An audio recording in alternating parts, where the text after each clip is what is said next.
2001, we started building this. And then in 2003, I left the university and did so many other things. Fast forward, this is now 2020. I came back 3 years ago as the president and went back to Bahay Pag-asa. And therefore, the agenda of Bahay Pag-asa never left me because I feel responsible for making this facility a better place. We'd like to welcome Governor because all over the Philippines, we don't have that kind of facility. So when Brother Gas actually went to Cavite, he put up a Bahay Pag-asa in Cavite.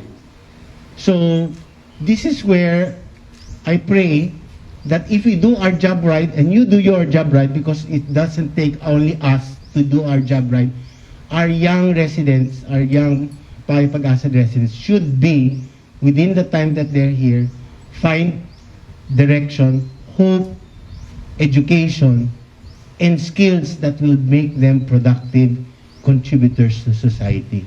That's our working mission. So, warm welcome, because I know that's the working mission of our governor. And this is where we pray he will also find hope that our young people are finding the way to hope here. First time ko din nakasulod diri sa Bahay Pag-asa, although kabalo ko may Bahay Pag-asa, kagang provincial government, I think dugay na naga-suporta man no, sa ining center. Siguro kabutanan may lain-lain na rason kung naari ka mo di sa Bahay Pag-asa. May mga krisis ka mo na ginatubang sa una. And syempre, hindi ka mo maglipat magpasalamat kay Lord nga kung gintagaan ka mo sang second chance. Ining second chance nyo, I hope na i-take advantage na gini. Sa hambal ni Brother Dan Kaina nga ang tuyo dire is that matagaan ka mo sang maayo na kinabuhi, ang inyong mga ambisyon mabalik matuman ninyo, no? So amo nang purpose na ari kamo dire. At the end of that day, kamo gidya madikta kung ano matabo sa inyo kinabuhi. Okay? So I do hope na ang mga ambisyon na gusto nyo matabo, makamtan nyo gid, no? Maabot nyo gid. Kag later on mabuligan nyo naman, no? Ang inyo pamilya.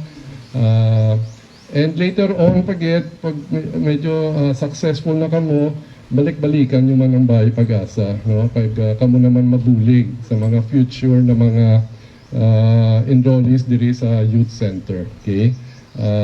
Siguro kung makita kamo sa future, kung makita kamo sa mga enrollees na ari diri, let's say 5, 10, 20 years from now, kamo naman ang makashare sa ila sang inyo experience, no? Kamo naman mahimo sang inspirasyon nila, no? So very good na wala kamo nag-lose hope nga gintagaan nyo ang inyo kaugalingon sang chance liwat, and ari ang USLS na maggiya sa inyo.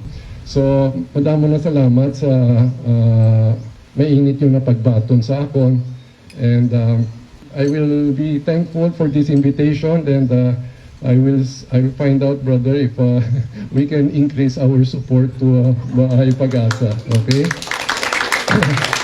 So, madamo ginasalamat sa inyo kag padayunon nyo ang mga maayo na binuhatan nyo subo. Okay?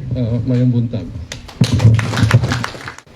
Kami dire sa akong pod mga fellow residents, nagapasalamat man sa time nga gin-spend mo dire sa Bahay Pag-asa go. Salamat sa tanan-tanan nga mga pagsuporta mo dire sa Bahay Pag-asa sa among tanan dire go. Kag nang dako gid nga bulig nga pagbulig nga ginasuportahan mo kami dire go. Kag kabay pagog nga damo ka pa nga tawo, mga bata nga mabuligan nga para sa mga. Thank you sa tanan-tanan.